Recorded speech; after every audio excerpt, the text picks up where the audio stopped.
भारतीय रेलवे ने देश के रेल नेटवर्क को और मजबूत, सुरक्षित और रफ्तार देने के लिए 2193 करोड़ रुपए के 3 बड़े प्रोजेक्ट को हरी झंडी दी है।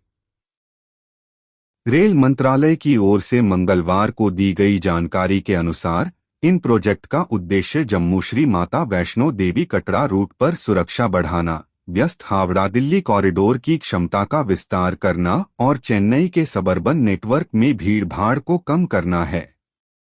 रेल मंत्री अश्विनी वैष्णव ने कहा कि कटरा सेक्शन पर होने वाले काम देश के सबसे चुनौतीपूर्ण इलाकों में सुरक्षित और विश्वसनीय कनेक्टिविटी सुनिश्चित करने की सरकार की प्रतिबद्धता को दर्शाते हैं।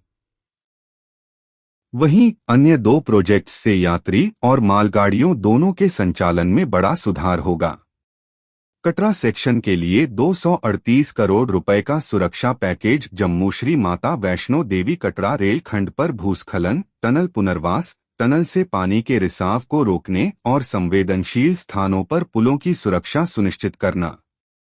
यह इसलिए क्योंकि कठिन भौगोलिक परिस्थितियों और खराब मौसम के कारण इस रूट पर परिचालन में कई चुनौतियां आती हैं। हर साल लाखों तीर्थयात्री इस मार्ग से वैष्णो देवी जाते हैं, इसलिए उनकी सुरक्षा के लिए यह प्रोजेक्ट बेहद अहम है। 962 करोड़ में किऊल झाझा तीसरी लाइन। हावड़ा दिल्ली कॉरिडोर की क्षमता का विस्तार करने के उद्देश्य से इस 54 किलोमीटर लंबी तीसरी लाइन को बनाया जाएगा। फिलहाल किऊल और झाझा के बीच की डबल लाइन अपनी क्षमता से अधिक पर काम कर रही है। इस तीसरी लाइन के बनने से ट्रेनों की लेट लतीफी कम होगी और मालगाड़ियों के संचालन में आसानी होगी। यह रूट कोलकाता हल्दिया बंदरगाहों और नेपाल को जोड़ने के साथ साथ कई थर्मल पावर प्लांट के लिए कोयला और माल ढुलाई का मुख्य जरिया है। 993 करोड़ में अरक्कोम-चेंगलपट्टू दोहरीकरण प्रोजेक्ट। चेन्नई उपनगरीय सर्कुलर नेटवर्क के इस सिंगल लाइन सेक्शन को डबल लाइन में बदला जाएगा। यह लाइन 68 किलोमीटर लंबी होगी। अभी इस सिंगल लाइन पर बहुत ज्यादा ट्रैफिक है।